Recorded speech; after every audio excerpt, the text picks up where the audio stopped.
Comment, en tant que chanteur, vous allez pouvoir rater votre entraînement vocal? Voilà, ça c'est l'idée de mon petit live aujourd'hui, car très souvent ce qu'on voit sur YouTube ou d'autres choses, c'est comment réussir son entraînement vocal. On tape sur internet comment je fais pour faire un bon entraînement vocal.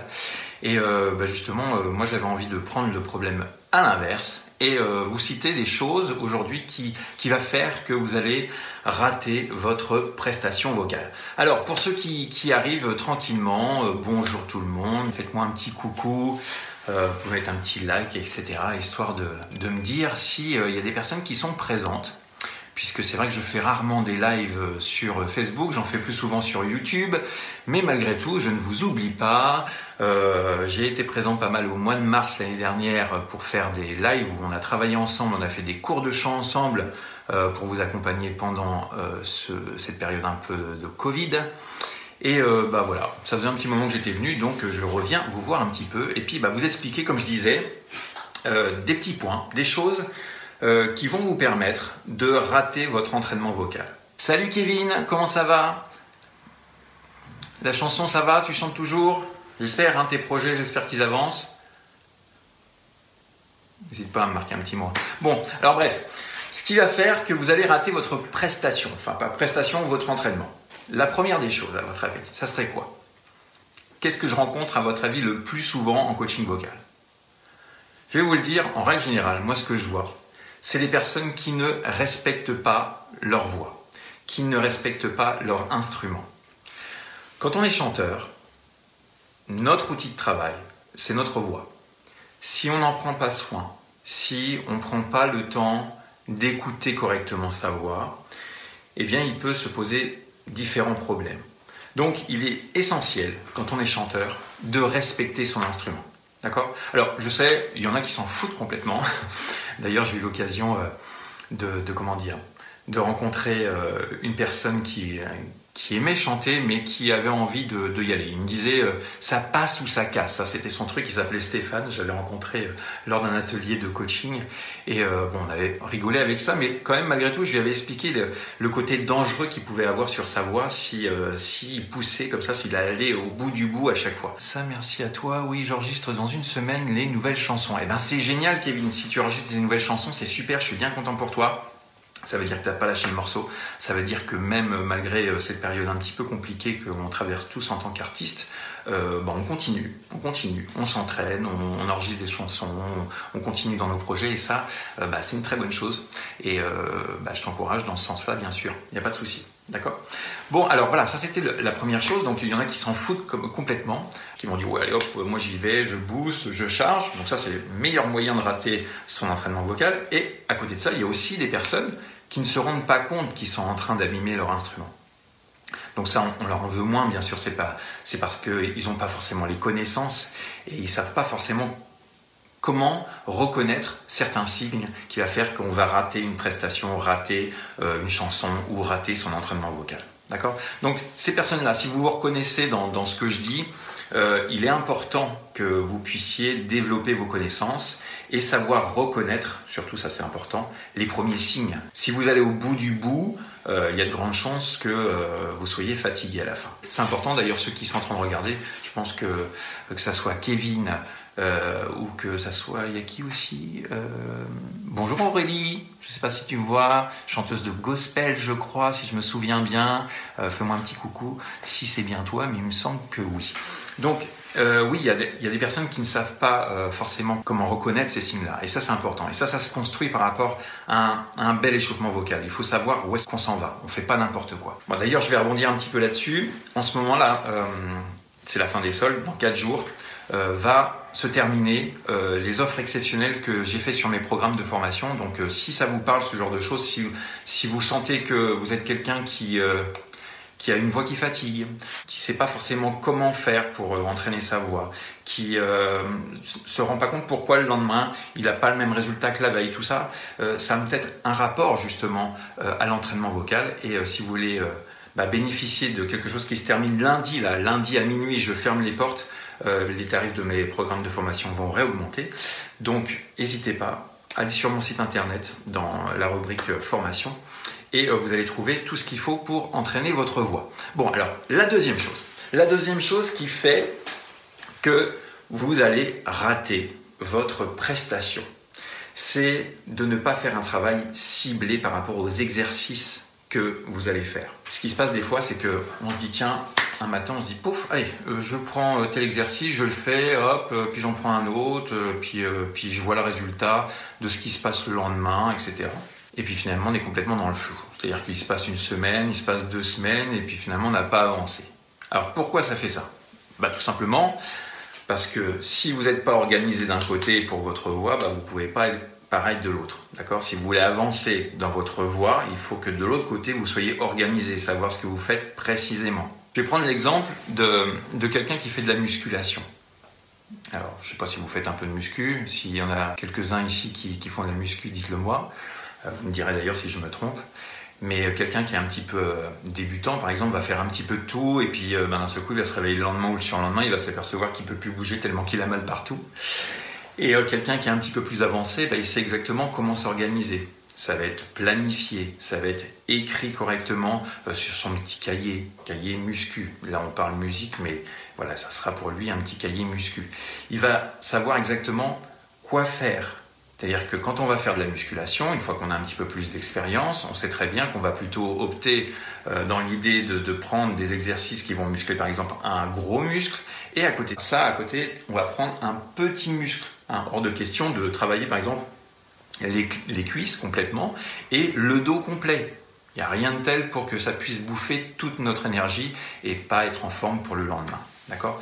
Donc pour le chant, c'est exactement la même chose. Faut pas partir au hasard. Chacun a ses capacités, chacun a ses possibilités et il faut savoir s'organiser. Donc si vous partez dans tous les sens, que vous faites des exercices un peu à gauche, à droite, sans noter, sans savoir ce qui se passe, il n'y a rien de tel pour se planter.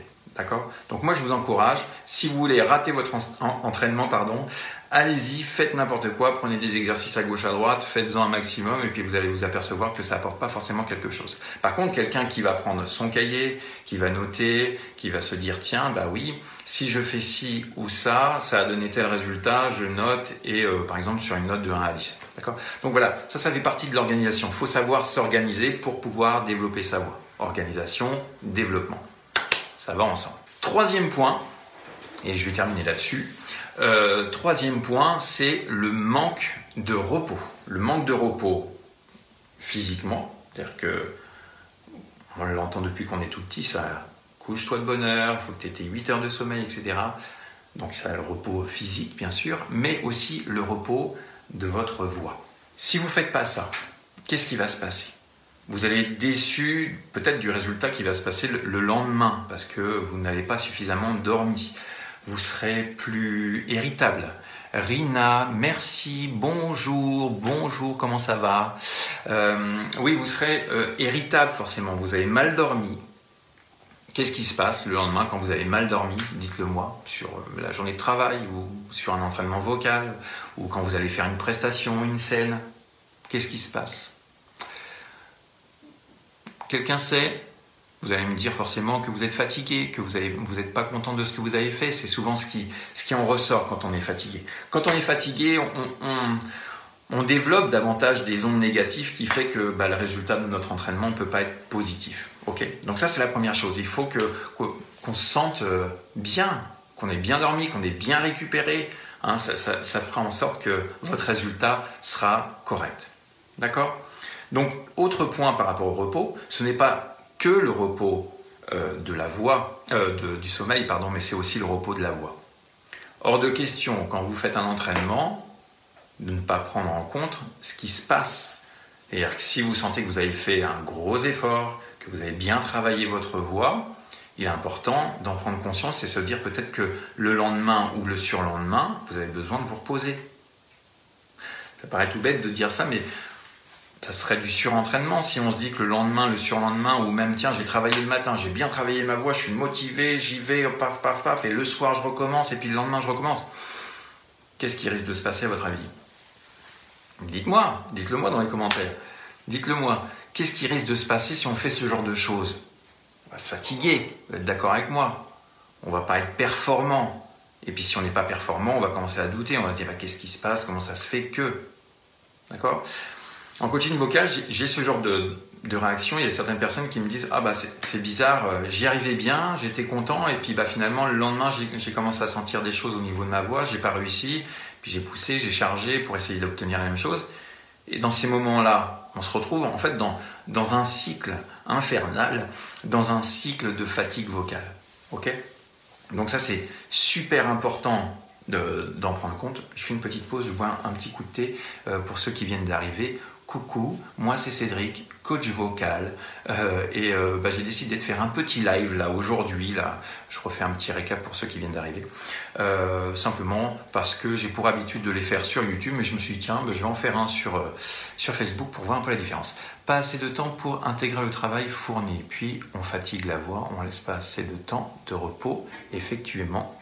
Hugo, bonjour Hugo. On laisse pas assez de temps de repos à la voix, pas assez de temps pour intégrer le travail fourni, puis on fatigue la voix. Effectivement, oui, c'est ça. Il faut le temps d'assimiler, il faut le temps vraiment de prendre en compte ce qui s'est passé, de prendre des notes, comme je le disais tout à l'heure, de s'organiser, ça c'est super important, et de prendre en compte le repos vocal. Comme pour la muscu, je reprends l'exemple de la muscu. On fait des exercices, on a une douleur musculaire qui arrive le lendemain ou surlendemain, on laisse les fibres se remettre en place, se développer et ensuite on recommence. Pour le chant, c'est pareil, c'est des petits muscles que nous avons, des muscles intrinsèques que vous allez développer au fur et à mesure. Il faut un temps de repos et un temps de travail bien sûr, et surtout si on est débutant, si vous voulez rater votre prestation ou votre entraînement vocal, allez-y à fond, entraînez-vous pendant 2 heures, entraînez-vous pendant 3 heures, vous allez voir que le résultat sera vraiment très très mauvais à la fin de la journée ou le lendemain parce que vous aurez complètement plus de voix, trop forcé, trop poussé, d'accord? Donc voilà, ça c'était 3 choses qui vont faire que vous allez rater votre entraînement vocal. Si vous êtes conscient de cette chose-là, moi ce que je vous conseillerais, c'est de vous remettre en question par rapport à ça, se dire que vous n'allez peut-être pas pouvoir aller très loin, vous allez peut-être enrayer votre voix, ça va être vraiment embêtant.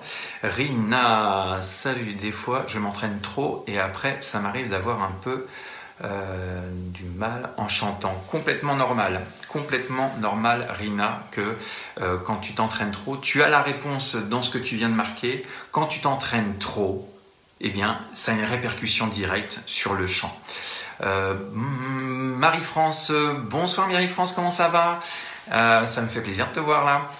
Oui, alors effectivement, c'est ce qui se passe Rina, et ça faut vraiment en prendre conscience. Et d'ailleurs si tu ne sais pas comment bien t'organiser, je t'invite à me rejoindre dans mes programmes de formation. Franchement, il y en a un qui est basé sur l'échauffement vocal, et j'ai fait en sorte de faire une formation qui soit la plus saine possible pour la voix.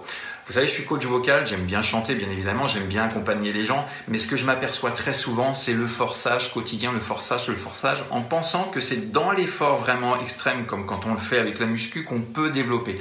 Oui, il y a un effort à faire. Oui, il y a une persévérance à avoir. Oui, il y a une motivation à avoir. Mais c'est pas pour autant qu'il faut aller se flinguer la voix pour finalement être coupé de ce qui est le plus important pour vous et ce qui vous permet d'exister. En tant qu'artiste, c'est super important de préserver sa voix. D'accord? Donc Rina, si tu ne sais pas comment t'organiser, si tu ne sais pas choisir les bons exercices, si tu as besoin d'avoir une direction pour construire ta routine vocale, je t'invite à me rejoindre dans mes programmes de formation. D'accord? Donc respectez ces 3 points. Respectez ces 3 points si vous voulez rater votre prestation. Donc forcez, allez au bout du bout, d'accord? Flinguez votre voix, passez 5 heures à la bosser. Faites 3 heures par exemple de réchauffement vocal et ensuite 2 heures de chant. Vous allez voir dans quel état votre voix sera. D'accord? Ça, vous associez ça avec un manque de sommeil, vous dormez 3 heures, vous faites vos entraînements, pouf, dès le lendemain ou 2 ou 3 fois dans la journée, même si vous êtes très motivé et que ça part d'un bon sentiment, c'est peut-être une mauvaise direction. Faites attention, il y a des signes qui ne trompent pas dans votre voix. Il y a des signes qui vous alertent. Il y a quelque chose qui envoie un message à votre cerveau et qui vous dit attention, là tu es en train de me faire mal, et en règle générale, qu'est-ce qui se passe? On va un petit peu plus loin, on va dans le vif, histoire de sortir la note, d'accord? Donc ce n'est pas la bonne direction. La bonne direction, c'est d'avoir quelque chose de structuré, savoir quel exercice choisir, bien ciblé, que ça corresponde aussi à ses capacités, parce que malheureusement, j'en vois qui ne choisissent pas forcément les bonnes chansons par rapport à leur voix. Donc ça, c'est super important de choisir la bonne chanson, la chanson qui fera que votre voix sera mise en valeur. Ça, par exemple, vous l'avez, ça je l'ai préparé aussi, je l'ai dans mes programmes de formation. C'est Chanson Express, c'est une formation qui dure 4 semaines pour ceux qui viennent d'arriver. En ce moment, c'est les soldes. Lundi, c'est terminé et la formation va remonter à son prix initial. Mais cette formation, pendant 4 semaines, je vous explique exactement comment choisir votre chanson, laquelle va correspondre le mieux à votre voix, celle qui va créer une étincelle chez vous. Voilà, une fois que vous avez fait ça sur une durée d'1 semaine, je vous explique tout ce qui a un rapport avec votre amplitude, votre tessiture vocale, votre zone de confort, votre zone d'extra-confort. Que vous soyez musicien ou pas, j'ai fait en sorte que ça soit très simple pour que tout le monde puisse bien comprendre et évoluer, développer sa voix à travers aussi comment avoir une belle brillance, comment avoir une belle diction, les premières bases de la respiration et de comment se tenir. Et 4 semaines plus tard, être capable de sortir une chanson ou 2 ou 3, celle que vous aurez choisie, celle qui crée vraiment une étincelle, et puis de vous produire sur votre chaîne YouTube, sur votre page Facebook, pour votre famille, pour vos amis, enfin ce que vous souhaitez. Voilà, l'idée c'est que pour ceux qui ne savent pas comment faire, il y a des moyens simples pour réaliser ce genre de choses. Et très franchement, en ce moment, c'est plutôt à un prix d'un McDo, quoi. Un McDo, très clairement. Un McDo. Vous allez au McDo, pouf, on paye un McDo, on le mange, le lendemain, il n'y a plus rien.